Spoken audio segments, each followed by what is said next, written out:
Hey friends, it's Mike Myers here with the Songwriting for Guitar podcast, episode number 27, Nikki O'Neill. Nikki is an accomplished guitarist, songwriter, and journalist based out of Chicago. We'll talk about how she's taken her love of Americana, folk, gospel, blues, and blended it into her own style and fit it to her songwriting. Nikki has interviewed some fantastic players too for Guitar Player magazine, so we'll delve into that and more in this episode. So let's jump in. Episode number 27, Nikki O'Neill.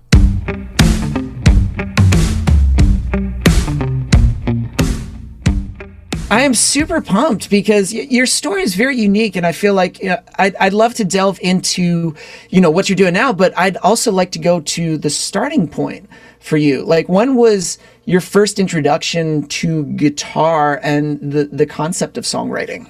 Yeah, those are always dangerous questions. Like, who are you? Who is Nikki O'Neill? Because I grew up in different countries. I was born in Los Angeles, but when I was 7, my mom married a Swede. And so I grew up in Sweden and I lived there. And to make things more complicated, my mother and grandmother are Polish. So we kind of lived in this like multicultural household. But the beautiful thing that came out of that was that there was, nobody was a musician, but they loved music. They loved playing the radio, playing records. And so I got to hear all kinds of stuff from like Al Green and Santana, who became hugely influential for me, and Dinah Washington, also influential singer. But then there's also Chopin, and then there was music in Sweden that was popular at the time that I was hearing in school. So there was just so much stuff that was coming at me, and I was always drawn to making up songs ever since I was a kid. So yeah, I guess that definitely came before guitar. But now to get to guitar, so I really wanted to be a drummer at first. And my mom said, no way, it's too expensive, too loud. I would be hitting on the washing machines. It was like, anything I heard a beat, the coffee maker or whatever. I heard grooves in that. But yeah, she said no drums. So I said, okay, then I'll do guitar. And in Sweden, it's, I don't know if it's still like that now, but they used to have subsidized music education, meaning that it would almost cost nothing to take instrument lessons. And so a lot of people have done it, and they've explained sometimes, when they try to explain, this Swedish pop sensation and what is it in the air and in the soil that makes all these like writers like Max Martin and people like that come up, and or metal bands or whatever. There's a lot of music has come out of Sweden, and one of the common answers is that there's like free music education. That's amazing. That feels like that facilitates so many people that are, I want to do music, because I feel, growing up myself, I went to Catholic school. There was like nothing. So and it's just like, so there's a whole lot within Catholic school, but there was nothing. And it was more or less, if you want to do that, there's sports. And if you don't want to do sports, you're just like, well, you're out of luck. And you kind of have to discover that on your own. But that's interesting that culturally that they're a lot more receptive and a lot more funding, that this is fundamentally important. Yeah. And I mean, granted, there's always a tug of like political interests where one side will say, arts education is not important. We need to save money, cut the arts, cut music. Unfortunately, there's that thing going on there as well. But I guess there's still a lot of common appreciation for the arts, regardless of what social class you're in. So that's a great thing. And so I started taking guitar lessons, and it was acoustic guitar, and she was like a classical guitar teacher. And I had grown up with my mom's Santana records, but had always been like, drumming to them. And then I realized, well, he's a pretty good guitar player. So I got myself a nylon string guitar. I started pretty late. It was like just before I turned 16. I got this nylon string guitar, and then I would go to my guitar lessons and do whatever she asked me to do. And then when I came home, put on the headphones and just try to figure out all the Santana stuff, which is kind of funny because you're sitting with a nylon string no amplification, nothing. And it's like, how does he make the notes sound so long? So I didn't know what sustain was, and that back in that day, you turn the amp up insanely loud to get that kind of sustain. But it didn't stop me from trying and figuring stuff out. And so he was a huge influence, and I was super excited. I got to interview him for the guitar player in the January issue. Oh, that's awesome. So that was a really cool thing. And I feel like, and maybe I could be wrong, but I feel like, especially in that age, because that was kind of when I also was like, okay, this is it, guitar, I'm going to go for it. It was like, I think 16, 17, where it was like I was fully just into it. And it was the same thing. I'd come back home and figure out songs. It's something about like you don't think about, oh, I can't do this. You just kind of go like, I have to figure this out. You just, even if that means this one section of the song is going to take hours, I don't give a fuck. I'm fine with it. It's just like, let's do this. I'm going to do it. I wish that I had that kind of determination that I had then. Now it's kind of like you have too much information, like you look at a piece of music and it's like, oh, that's really cool. I know, it really evolved me as a player, but I know that's going to take a really long time technically, and yada, yada, yada. And I wish I had that. You could just sit and like all day long, and my mom would knock on the door. It's breakfast. Ignored. It's lunch. It's dinner. Come on. And I was just so into it.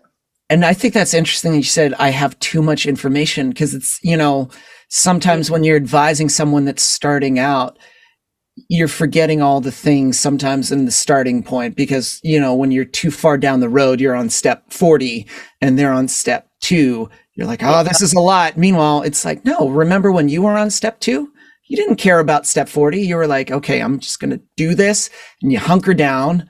And however long it takes, you don't care if it's a year, 2 years. You're like, I'm going to do this. I always feel a huge responsibility when I give advice to somebody who's like 15 or 16 or anybody, but that young age especially, because you can say, yeah, it takes a lot of work to become a musician and to make a living off of it.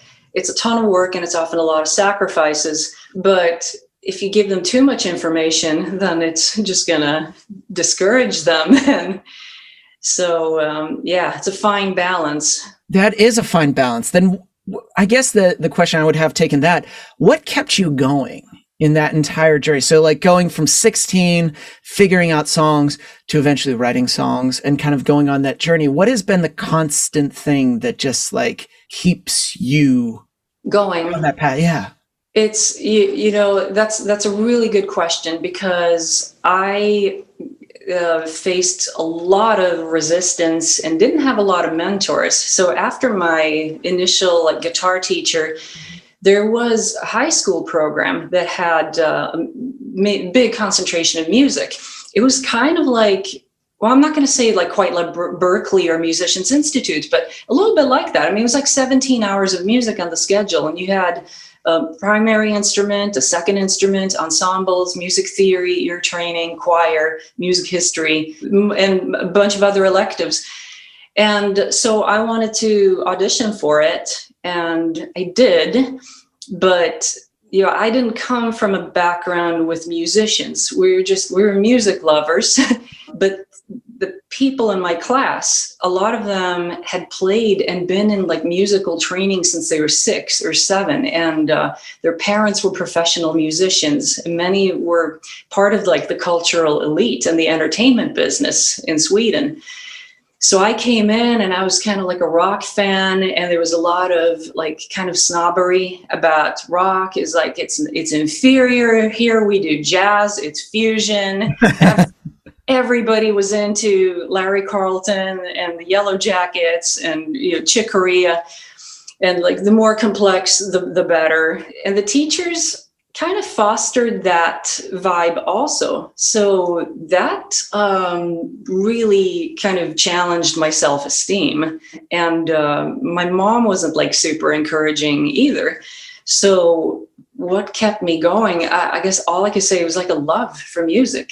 I It It's just didn't. part, yeah, it's kind of like sometimes part of your identity where you just can't rip it apart because you're like, no, this is the thing that I do. Even when you're met with opposition or someone being like, that's not it. It's like, but what if it is it? Like, what if this is the thing that I'm supposed to do? There was such a focus on improvisation and jazz improvisation. And to me, I hadn't played for a very long time. So just like the thought of like improvising, blowing over jazz changes, bebop harmony, it was so over my head. But what I did take away from it was I absolutely loved the chords.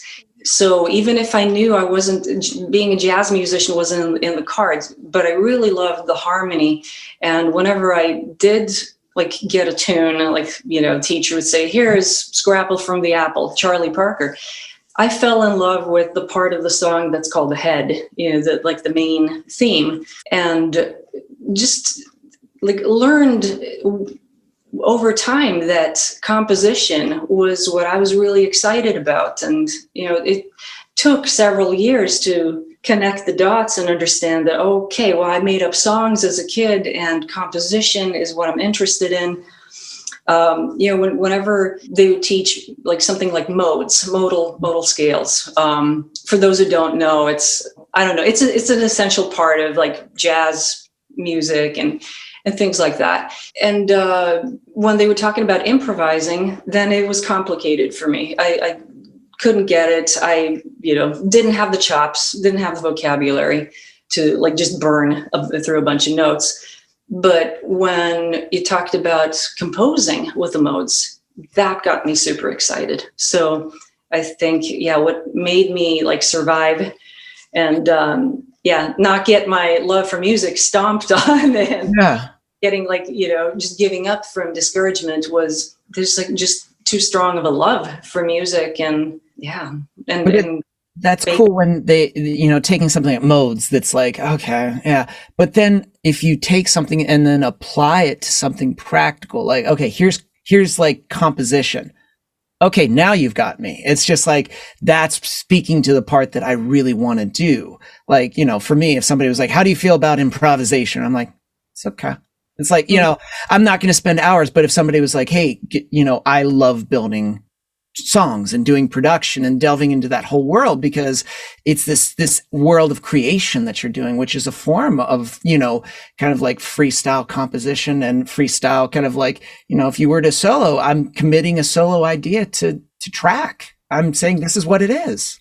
Yeah, no, absolutely. I mean, I was more drawn to composing and arranging, which I think is like, it's amazing how little people talk about it and how essential it is. I think it's only in recent years that you have arranging classes at places like Berkeley, but there's barely any books on the subject. And those that are, they're often leaning towards film music or jazz or where you have a bigger, larger instrumentation. But it'd be great if there was that kind of information for rock and pop and urban music. Would you say like your arrangement skills came through just the application of it, and with each one you just started to understand what your process is? I think I learned how important arranging was when I came to the States. And I moved from New York City to LA. And first thing I did when I came to LA was I took some classes at UCLA, the like extension division, the evening classes. And there was one about music production. And they invited different people to the studio. And one of them was a guy named Dapo Toremiro. And back then, he had been a music director for Stevie Wonder and Lauryn Hill. And nowadays, he works with everybody. He's like this multi-instrumentalist and songwriter. And it's like every star you can think of, he's like worked with them. And I approached him. I asked him if he could help me produce a couple of songs that I did. And so I, sent some sketches. And the way it worked then, I wouldn't work this way now. But what happened was, he took it. He's a multi-instrumentalist. He would like lay down a drum track and then keyboards and bass and all that. So he could play all that. And then it came back to me and I was shocked It's like, wow, that's what happened to my song. And I knew that arranging was important, but I really understood like how you could kill a good song or, yeah. I mean, essentially a good song needs to be there. I think you can't like polish something that's like crappy writing. I've seen, people sometimes they'll spend lots of money and they'll hire somebody in Nashville who will arrange their songs for them. And they've got the session musicians and backup singers and all that. But yeah, you can hear the song itself is like not really there. The chord progressions or the direction, the melody isn't that strong. The lyrics are, yeah. So you can hear it's an inexperienced person. And sure, with me, I mean, I was kind of inexperienced too when I worked with Dapo, but it was still a good thing. And, even if it costs good amount of money, but it led me to working with better musicians because they were drawn to the songs. And then I just kind of got better and better at what I did and more articulate about what I wanted and worked on my singing and all that. So, and again, you attract better musicians and collaborators. It's like your song portfolio almost, and you're kind of showing it off of just like, and I agree with you. I think, at the heart of a great production needs to be a good song. Like, can you pick up your guitar or whatever instrument you wrote on? Can you play me what it is at the heart of it? It should still stand up. It's like, it should still be good. I'm a little old school, so I think that you should be able to play a song with, just a guitar or piano, even though I get like a lot of like music today is based on like incredible production. Yeah. And it's a combination of all the parts. But I remember there was early when I was in a band and there was an engineer that was working and tracking with us, and he was going on about bands, what you're talking about. And he leaned back and in the casual voice, he was like, brother, you can't polish a turd. And then he just turned his chair back around. And I was like, that always kind of stuck with me. And I was like, he's right. Like at the heart of it, that's why some people write a lot of songs, because sometimes the songs that you write are just songs. And then you write something that has like, oh, this is really good. Yeah. And you don't know when that's going to happen. And you just have to keep on writing. And because it's important to, and now I'm giving advice to myself because I'm taking a little break from writing, but it's good to write very regularly, even if you're just writing letters or something, because it's like keeping that flow. If I take a break for a month or 2 months, like for instance, you just released an album and was in the heavier part of the promotion cycle of it. So then I didn't really feel like I was in the mind space of writing, because I don't want the songs to sound like leftovers from the previous album. But it is a little scary. I know if you stay away from it, then it takes a while before the idea flow like comes back. And it's kind of like, I was liking it to, you turn on a tap and it's like brown, crappy water that comes out maybe for a week or two. And you just have to like sit through it and know, okay, this has happened before. Yeah. When it's the first time, you're terrified. Oh my God, I only had one song in me. But you just have to just go through that phase and be willing to bunch of shit. And yeah. Is there anything that you've realized now after doing songwriting that there are certain things that can trigger more creativity, or like kind of that space that you want to be in, whether it be like where you write, how you write? I'm noticing in the background, is that a Butch Walker poster? Yes, it is. Yeah. I was, because I was like, wait a minute, she has a Butch Walker poster in the background. Yeah, no, we're fans. I love Butch Walker. I could listen to him talk about songwriting constantly and just like production. I'm like, he is like, I think he said like, I just want to be the jeans and t-shirt of rock and roll. He was like, because that'll never not be cool. And I'm like, shit, he's so cool. And I was just like, oh, I'd love to be Butch Walker. Yeah, I mean, I love when he said, there's a difference between writing a hit song and writing a great song. They're not always the same thing. And I don't have any experience in writing big hits, so I can't say. But I'm sure he knows what he's talking about. So I'll take it for the truth. But he's an amazing performer. But to keep it back, a more creative mindset. Yeah, I think it's Well, there's like this book, The Artist's Way, Oh shit, yeah, Julian Cameron. yeah, and I found myself picking that book up again. I got it long ago, 2002 or something, and I mean the pages are falling out. It's like, I mean, that thing has been used, and then for a good while, I didn't feel I need it. Yeah. Now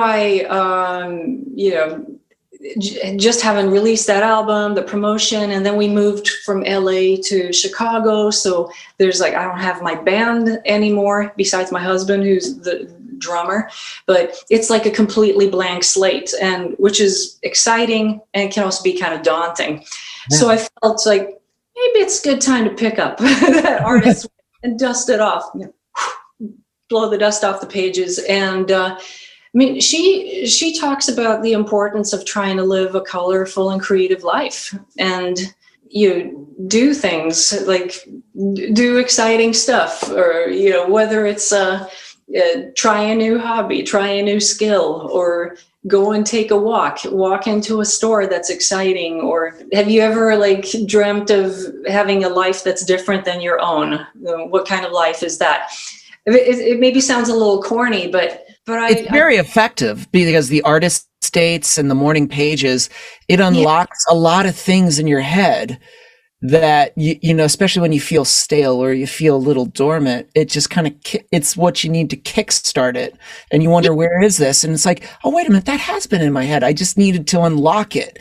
I needed like a kind of a little just swift kick in the creative butt. Yeah, absolutely. So I find living a more colorful and creative life, because maybe you're kind of inhibiting yourself in some areas. For instance, I just started like on the second week. I think it's like a 12-week thing. Mm-hmm. And there's some things like, oh, what are some people that you admire, or, kind of delve into their worlds. And there's like this funk artist, his name's Betty Davis. So I don't know if you're familiar with her, but she was in the 70s. She released 3 classic funk albums, and she was married to Miles Davis for a while, and she got him hip to Jimi Hendrix and Sly Stone. So he reinvented himself, and he released Bitches Brew and stuff like that. So, and she was just kind of looks like a female Jimi Hendrix, where it's like the art is oozing out everywhere, the clothes and everything. And I was like, yeah, that's cool. That's inspiring. I can't sing like that. There's no way. And it's not the kind of music I want to do, but just like, yeah, you can be that creative. The way she dresses, and I wouldn't wear like the hot pants and like silver platform boots, like the really outrageous stuff. But it was just like, yeah, there's more that you can do. It's often we kind of get into our like gray everyday lives, even though we might work with music. It is. We can fall into those ruts, those moments where we feel like we plateau, or we've just done it, and becomes almost second nature, and then it becomes habit. And when habit forms, sometimes it can become a little stale. Yeah. And then we wonder, is like, have I said everything that I need to say? Is this how I just write songs now all the time? But it's like, no, it's not how it has to be. You can still do it this way. You can kind of turn it upside down. And it's just like finding a new way to look at it. And you realize you can paint with the colors that you have, and you can do it a little bit differently, which is awesome. It's just like to realize that there's no dry point.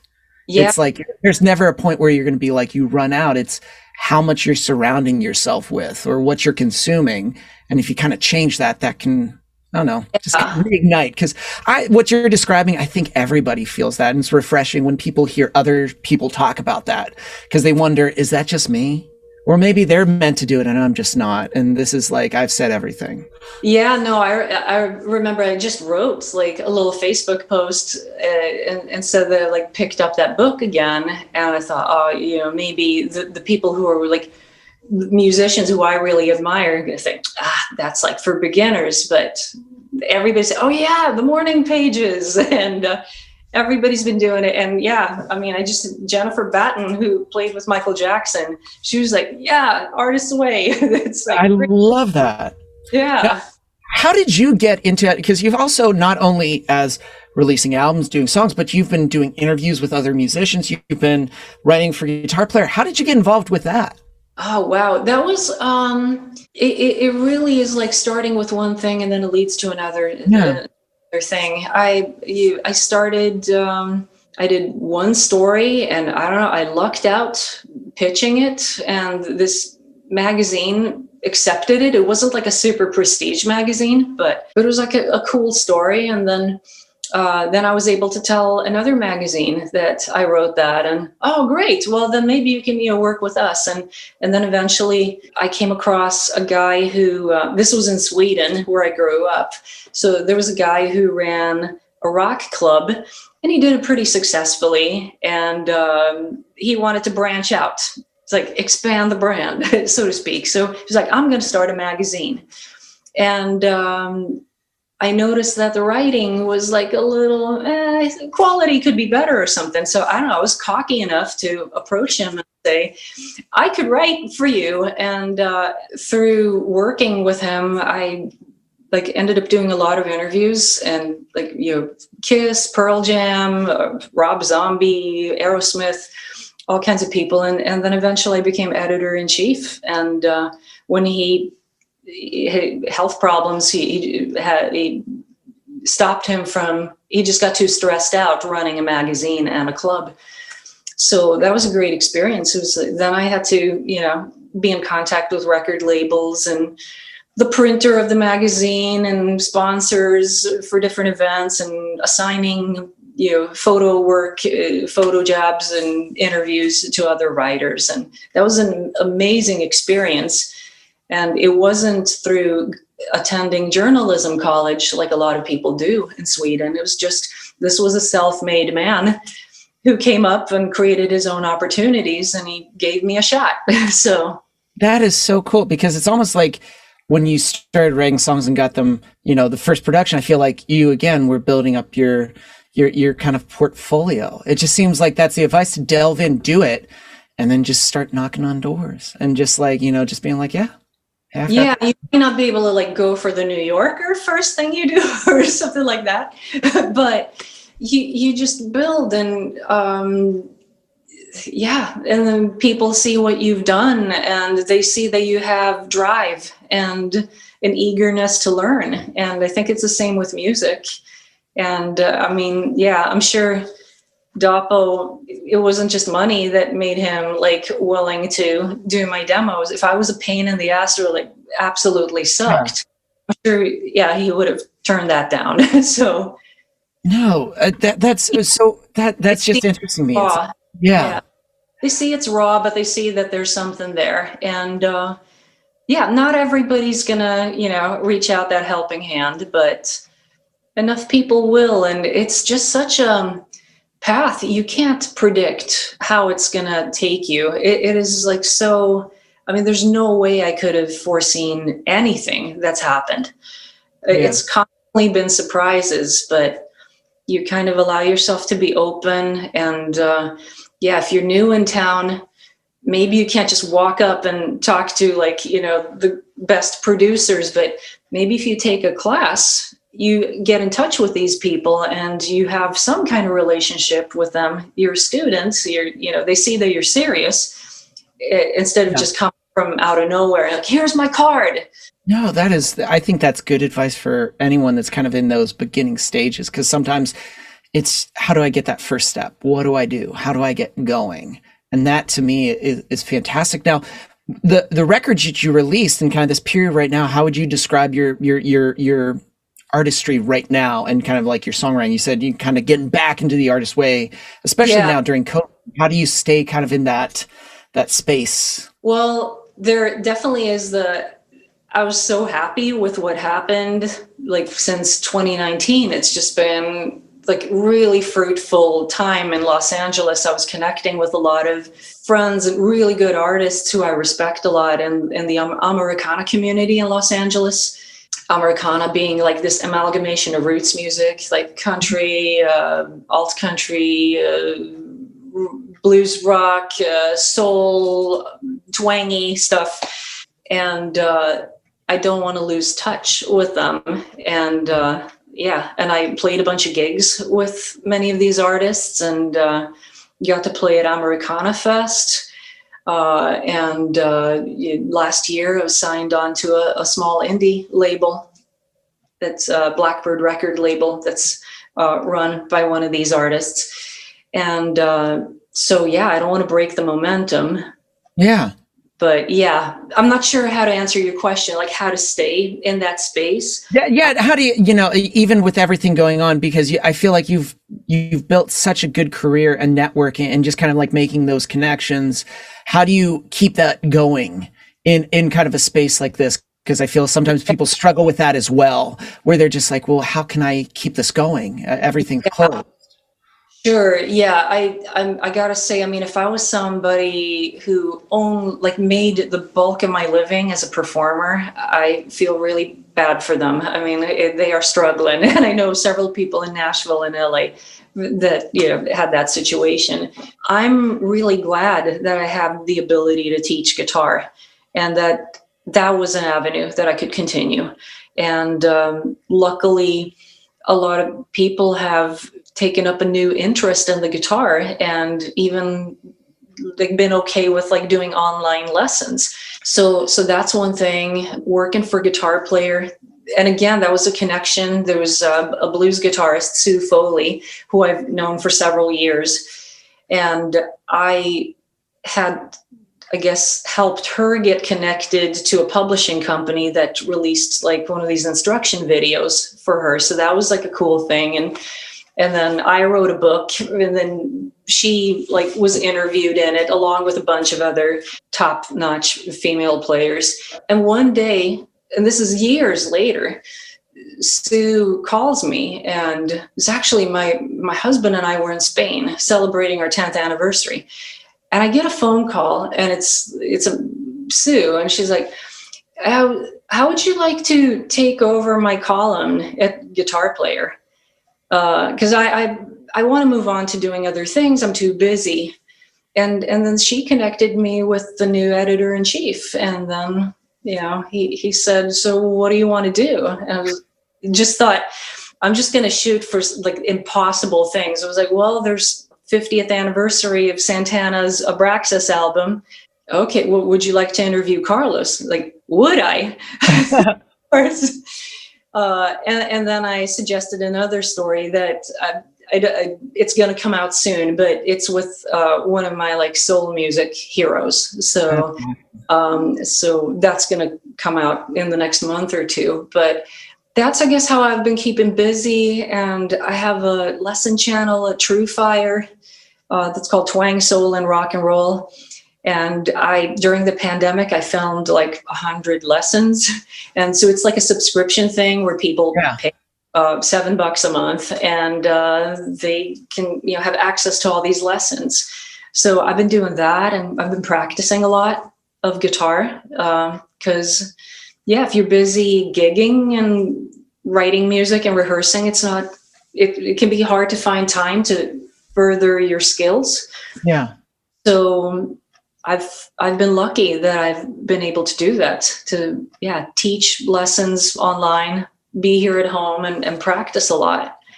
So that's what I've done. Unfortunately I don't have, we have kind of a home studio, but it's not really like something I would release records, and I certainly don't know how to mix and thing like that. So that would probably be a good thing to, if I could have learned Logic or Pro Tools or something, and just to collaborate with people, to collaborate on songs. And so that might be something that I delve into. Yeah. Myself in the butt and get into. But I like that you're setting like, here are the things I'm working on, then just even thinking about new goals, because then that encourages people. You can always add to the thing that you're doing. There's no point where it's like, well, I've just topped everything that I've done and that's all I can do. No, you can always add on a little bit more. There is more. I actually felt like, well, geez, my dreams are fulfilled. I got into like an album. It got really good reviews, which I was shocked. And but it was, I mean, very nice. And yeah, getting on a label, being in this like, you know, roster with artists that I think is so cool, and just love to be a part of this community. And then with guitar players like, well, Santana, well, who else there's nobody else I want to interview. They're dead. So many of them. Prince would have been nice, but yeah. So then you have to think, well, what are some new dreams then? Well, okay, I'd like to be a better guitar player, and maybe a little bit better improviser. Maybe I do want to like push myself a little bit. I love that. That is fantastic. So if people want to find your music and find out more about you, can they go?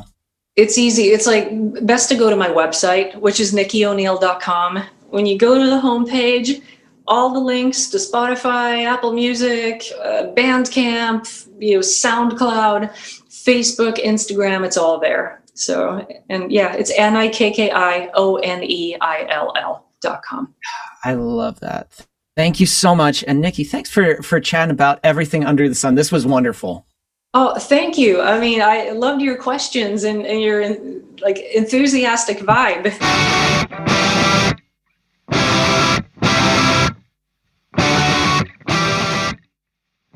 Let's be honest. Sometimes songs just need better dynamics. The beauty is sometimes you don't even need a lot of chords or different strumming patterns to create variation. But if you had varied dynamics that create the separation between your songs, that's all you need. The trouble is, a lot of songwriters don't do this. They kind of go on one level. It's almost like this loud talker is going on and on for 3 minutes. You don't want that, do you? Of course you don't. That's why you're listening to this. So just head on over to songrangforguitar.com, download my free audience engaging dynamics so that you can start throwing this into your songs, improving, because if you just tweak this one little thing, sometimes that's all you need. So again, just head on over to songrangforguitar.com and then jump into my audience engaging dynamics free mini course.